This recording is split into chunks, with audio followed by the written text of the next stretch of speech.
What I'm about to reveal will fundamentally change how you think about working from home, corporate surveillance, and the future of American employment.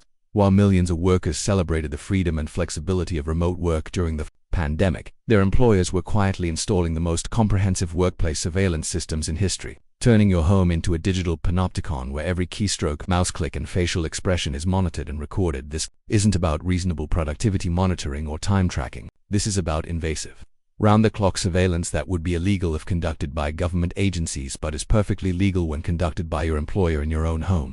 Companies are using remote work as an excuse to implement surveillance capabilities that go far beyond anything that was possible in traditional office environments. By the time I'm finished explaining what employers are actually monitoring when you work from home, you'll understand why remote work isn't a liberation from corporate control that it appears to be. It's actually the most sophisticated expansion of workplace surveillance ever implemented, designed to extract maximum productivity while eliminating worker privacy and autonomy.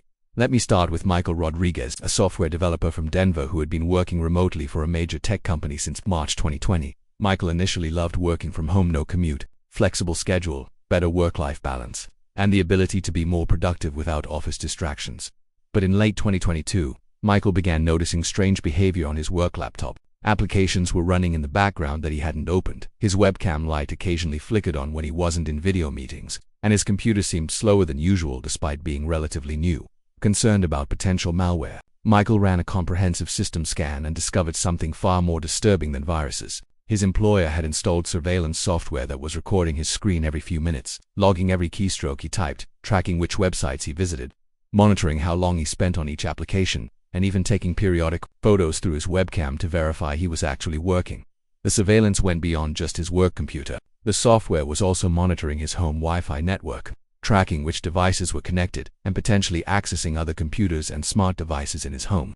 Michael realized that his employer wasn't just monitoring his work, they were surveilling his entire digital life and potentially his family's activities as well. When Michael confronted his manager about the surveillance software, he was told that it was standard productivity monitoring required for all remote workers. The company claimed the monitoring was necessary to ensure productivity and protect company data, but Michael discovered that the surveillance had actually increased since he started working remotely, not decreased. Michael's story illustrates something that millions of remote workers don't realize. Their employers are using remote work as an opportunity to implement surveillance capabilities that would have been impossible or illegal in traditional office settings, while disguising this monitoring as necessary business practices.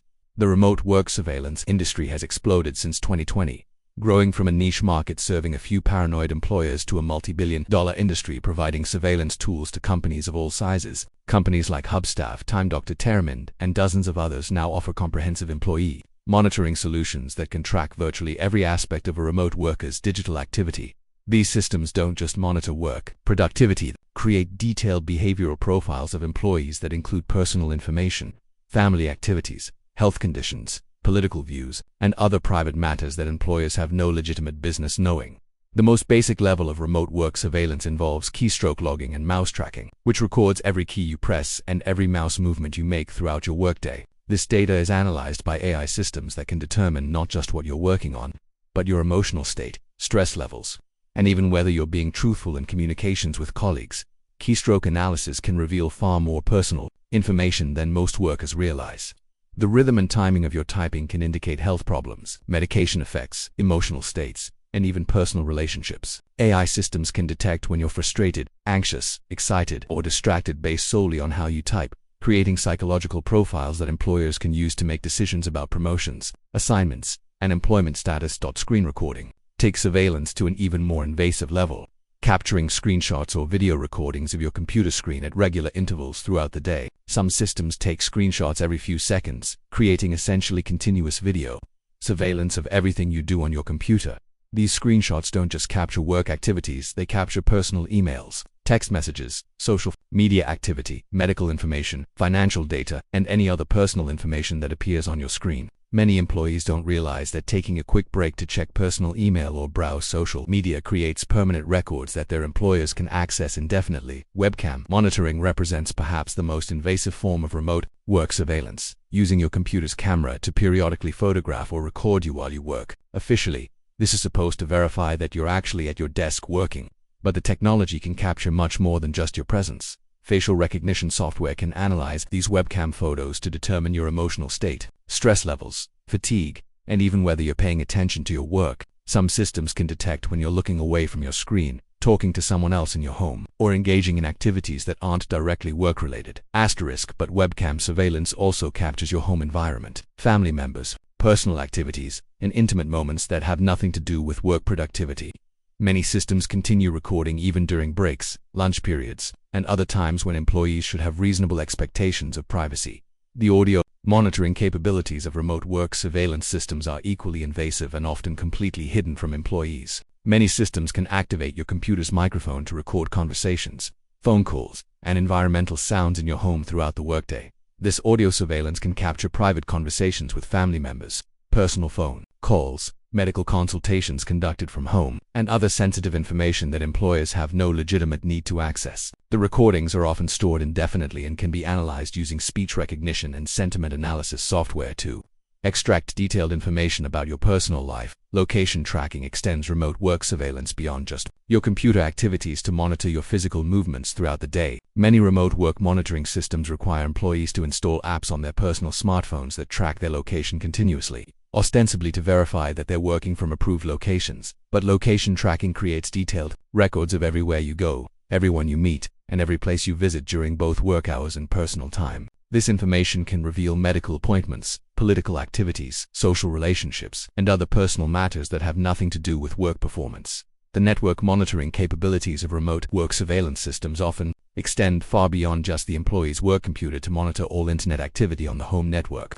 This can include monitoring family members' internet usage, smart home device activity, and any other digital activities that occur on the same network. This creates a situation where an employee's decision to work from home subjects their entire family to corporate surveillance without their knowledge or consent.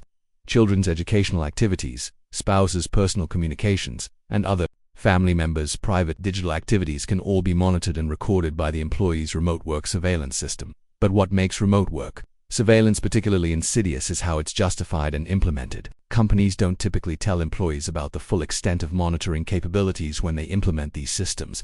Instead, they frame surveillance as productivity tools or time-tracking software while hiding the more invasive monitoring features. Many companies implement remote work surveillance gradually, starting with basic time tracking and slowly adding more invasive features over time. This allows them to normalize surveillance and overcome employee resistance by presenting each new monitoring capability as a minor addition to existing systems. The legal framework surrounding remote work surveillance is heavily tilted in favor of employers, with very few protections for employee privacy. In most states, employers can legally monitor all activity on company-owned devices, regardless of whether that activity is work-related or personal. Even more concerning, many remote work surveillance systems can monitor personal devices and networks if they're connected to company systems in any way. Employees who use their personal computers for work, connect to company VPNs, or access company email from personal devices may be subject to comprehensive surveillance without realizing it. The productivity justifications used by companies to implement remote work surveillance often don't match the actual capabilities or usage of these systems. While companies claim surveillance is necessary to ensure productivity and prevent time theft, research consistently shows that remote workers are actually more productive than office workers, not less. The real purpose of remote work surveillance isn't to improve productivity, it's to maintain control and gather information that can be used to make employment decisions, reduce wages, and eliminate workers who are deemed undesirable for any reason. The surveillance data provides employers with unprecedented leverage over workers who can be fired or disciplined based on digital evidence of any behavior the employer deems inappropriate. This creates what labor scholars call digital Taylorism, a form of scientific management that uses technology to monitor and control every aspect of worker behavior with a precision that would have been impossible in previous eras. Instead of improving working conditions or respecting worker autonomy, companies use surveillance to extract maximum productivity while minimizing worker power and compensation. The psychological impact of comprehensive workplace surveillance, it is profound and often underestimated by both employers and employees. Constant monitoring creates chronic stress, reduces creativity, and undermines the trust and autonomy that are essential for high-quality knowledge work. Workers who know that being monitored often develop anxiety, depression, and other mental health problems related to the constant pressure of surveillance. The knowledge that every action is recorded and analyzed creates a form of psychological prison that can be more damaging to well-being than traditional workplace stressors. Remote work surveillance also blurs the boundaries between work and personal life in ways that can be psychologically devastating. When your home becomes a workplace surveillance zone, there's no escape from the feeling of being watched and evaluated. This can destroy the sense of sanctuary and privacy that homes traditionally provided. The impact extends beyond individual workers to affect family relationships and household dynamics. When family members know that their activities might be monitored through a spouse's work surveillance system, it creates tension and paranoia that can damage relationships and undermine family cohesion. But perhaps most concerning is how remote work surveillance is being used to eliminate worker organizing and collective action. Surveillance systems can detect when employees are communicating with union organizers, discussing workplace conditions with colleagues, or engaging in other activities that might threaten employer interests. This surveillance capability gives employers unprecedented power to identify and eliminate workers who might organize for better conditions or challenge management decisions. The result is a chilling effect on worker rights and collective action that undermines the basic labor protections that previous generations fought to establish. The data collected through remote work surveillance systems also creates massive security and privacy vulnerabilities that extend far beyond just workplace monitoring. Most employees have no idea how their surveillance data is stored, who has access to it, or how long it's retained. Many remote work surveillance companies store employee data on cloud servers that can be accessed by government agencies, hacked by cybercriminals, or sold to third parties for marketing and other purposes. The detailed personal information collected through workplace surveillance often receives less protection than credit card data or medical records. Asterisk data breaches at surveillance companies can expose years of intimate personal information about millions of workers, including private communications, financial data, health information, and family relationships. But employees typically have no recourse when their surveillance data is compromised because they never consented to the data collection in the first place. The international implications of remote work surveillance are also concerning, particularly when American workers are employed by foreign companies or when surveillance data is stored on foreign servers. Countries like China, Russia, and others have legal frameworks that give their governments access to data stored within their borders, potentially exposing American workers to foreign surveillance. Some remote work surveillance systems are actually developed by foreign companies or use foreign-made components, creating additional opportunities for foreign intelligence agencies to access sensitive information about American workers and their employers. But what makes remote work surveillance particularly dangerous is how it's normalizing comprehensive monitoring that can be extended to other aspects of American life. The surveillance technologies developed for remote work monitoring are increasingly being used by governments, schools, healthcare systems, and other institutions to monitor citizens, students, and patients. This creates a surveillance society where monitoring becomes ubiquitous and privacy becomes impossible. The precedent set by remote work surveillance makes it easier to justify comprehensive monitoring in other contexts, gradually eroding the privacy expectations that democratic society requires. The economic implications of remote work surveillance are also significant, as monitoring costs and reduced worker satisfaction offset many of the supposed productivity benefits. Companies spend billions of dollars annually on surveillance systems that often reduce rather than improve actual productivity while creating hostile work environments that increase turnover and reduce employee engagement. But the surveillance industry has powerful incentives to expand monitoring capabilities regardless of their actual effectiveness. Surveillance companies profit from selling increasingly sophisticated monitoring tools, while employers use surveillance to shift blame for productivity problems away from management failures and onto individual worker behavior. However, there are steps that remote workers can take to protect themselves from invasive surveillance, though complete privacy often requires significant technical knowledge and potentially risky actions that could result in employment termination. The first step is understanding what surveillance capabilities exist on your work devices and networks. This means reading employee handbooks, IT policies, and software agreements carefully to understand what monitoring is officially authorized. Though companies often implement surveillance beyond what they officially disclose, for workers using company-provided devices, the most effective protection is maintaining strict separation between work and personal activities. This means never using work devices for personal communications, browsing, or other activities, and never connecting personal devices to company networks or systems. Workers who must use personal devices for work should consider using virtual machines, separate user accounts, or other technical measures to isolate work activities from personal data. However, these measures require technical expertise and may not be effective against sophisticated surveillance systems. Privacy-focused operating systems, browsers, and communication tools can provide some protection, but they may be incompatible with company requirements and could raise suspicions about employee compliance with monitoring policies for workers in jurisdictions with stronger privacy laws. Understanding legal rights and filing complaints with regulatory agencies may provide some protection, though enforcement of privacy laws in employment contexts is often weak and inconsistent.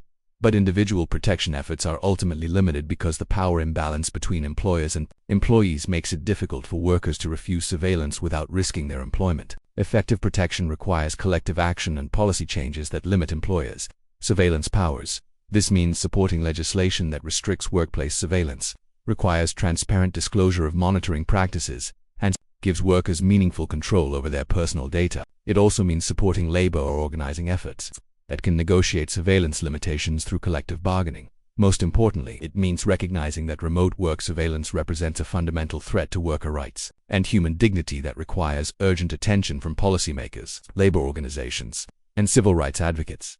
The COVID-19 pandemic created an opportunity for employers to implement surveillance systems that would have faced significant resistance under normal circumstances. But what began as temporary monitoring for remote work has become permanent surveillance infrastructure that threatens to eliminate privacy and autonomy from American workplaces. Remote work was supposed to provide workers with greater freedom and flexibility, but it's actually becoming a mechanism for unprecedented corporate control over worker behavior and personal lives. The surveillance systems being implemented today will likely continue operating long after workers return to offices, creating permanent monitoring capabilities that undermine fundamental privacy rights. The choice facing American workers is clear: accept comprehensive surveillance as the price of employment flexibility, or demand policies that protect worker privacy and limit corporate surveillance powers. But this choice won't remain available indefinitely as surveillance becomes more normalized and technically sophisticated. Your employer isn't just monitoring your work productivity when you work from home. They're surveilling your personal life, your family activities, and your most intimate communications. This surveillance is legal, profitable, and expanding rapidly into every aspect of remote work. The remote work revolution has become a surveillance revolution, and most workers don't even realize they're being watched. But understanding what's happening is the first step toward protecting yourself and demanding better policies that balance productivity needs with fundamental privacy rights. The question isn't whether remote work surveillance is real. The evidence is overwhelming. The question is whether American workers will accept this surveillance as the new normal, or whether they'll demand the privacy and autonomy that democratic society requires. Your home was supposed to be your sanctuary, but remote work surveillance has turned it into an extension of corporate control where privacy becomes impossible and monitoring becomes ubiquitous. The time to push back is now, before surveillance becomes so normalized that resistance becomes impossible. Remote work isn't liberating workers from corporate control, it's extending that control into every aspect of their personal lives. And unless workers understand what's happening and demand better protections, the future of work will be a future without privacy, autonomy, or dignity.